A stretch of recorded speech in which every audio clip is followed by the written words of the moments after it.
As the New York Times once dubbed it, among the most remarkable in the annals of crime in this country, this proclamation stood unchallenged until another sensational crime emerged. However, the murder of the esteemed bridge player still shrouds itself in countless mysteries that defy explanation.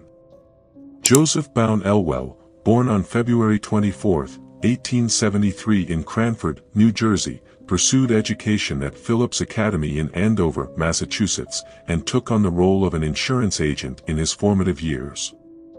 It was while setting up a youth club in the church that Elwell acquainted himself with the nascent card game bridge, known as bridge whist, or straight bridge to distinguish it from subsequent variations, which quickly gained popularity among its members. However, this newfound passion for the card game would go on to dominate his life.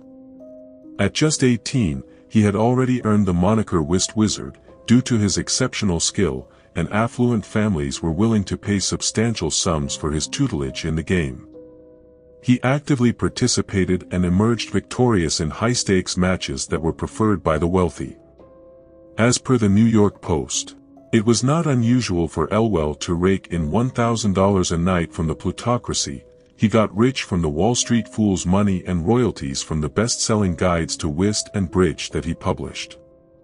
Elwell tied the knot with Helen Derby, who shared his passion for the game. Furthermore, Elwell's social circle extended to his auction bridge partner, Harold Sterling Vanderbilt.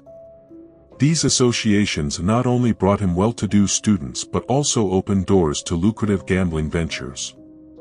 This success allowed him to amass substantial wealth, leading to his ownership of property in Palm Beach, Florida, as well as a collection of 20 horses, 5 cars, and a yacht.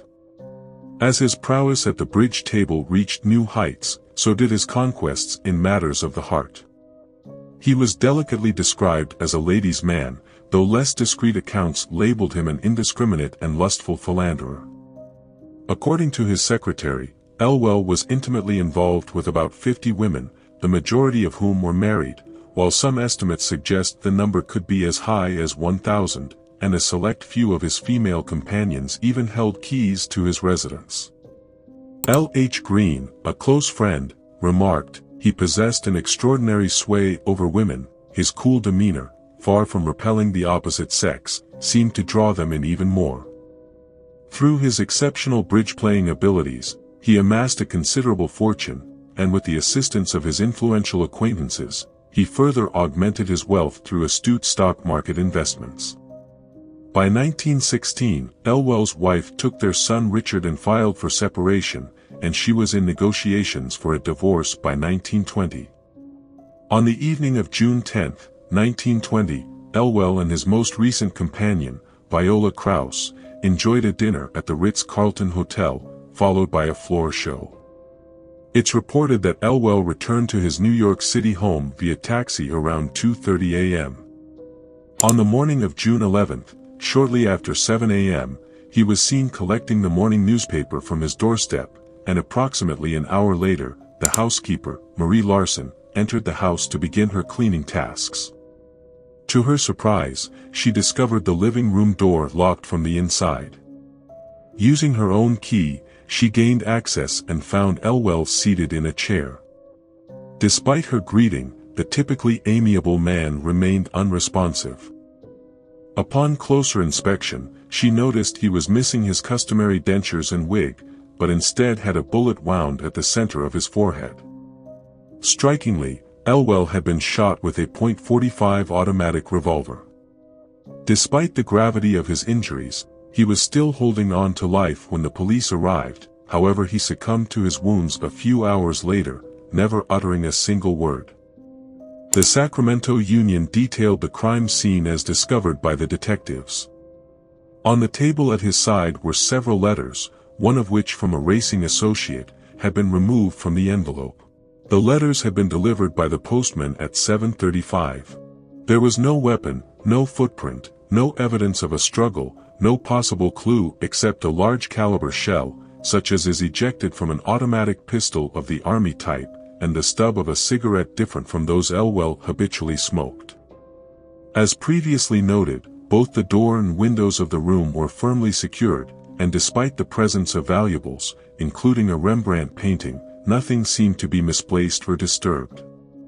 With the absence of a weapon, self-harm was ruled out, initiating a search for a perpetrator under the presumption that this individual was likely known to Elwell. Given Elwell's fervent pursuit of romantic entanglements, there were a considerable number of aggrieved husbands and boyfriends who warranted investigation. Victor von Schlegel, the former spouse of Viola Krauss, Elwell's companion on the fateful evening, naturally emerged as a prominent suspect. Notably, von Schlegel had also been present at the Ritz-Carlton for dining and dancing that night. The potent force of jealousy couldn't be ignored, however von Schlegel was eventually cleared of suspicion. It was conceivable that one of Elwell's intimate partners might have harbored resentment over his emotional detachment, yet no tangible evidence linked any of these women to the crime scene. Moreover, a .45 revolver, the likely murder weapon, was not typically a choice for female assailants. All of Elwell's lovers were thoroughly interviewed and subsequently exonerated. Elwell frequented the often shadowy realms of horse racing and gambling, inhabited by a diverse array of dubious characters. Could it be that he had incurred debts to the wrong kind of people? However, given his personal affluence, this motive appeared unlikely. The police identified roughly 1,000 individuals who had potential motives to harm Elwell, yet none could be singled out from the crowd with sufficient evidence to bring charges against them. At one point in the investigation, concerned citizens attempted to use Ouija boards to aid in solving the crime, but the police were unimpressed. In April 1921, a man walked into a police station and confessed to the murder. However, subsequent investigation revealed that he was grappling with mental disturbances, and sought the death penalty to spare his family from the burden he believed he imposed upon them. In the realm of mysteries and crime tales, there's a recurring motif that captivates both authors and investigators alike: the puzzling locked room. This peculiar phenomenon, while a cornerstone of many thrilling novels, has also materialized in the annals of real-life criminal history, leaving detectives scratching their heads and authors inspired to craft ever more ingenious plots.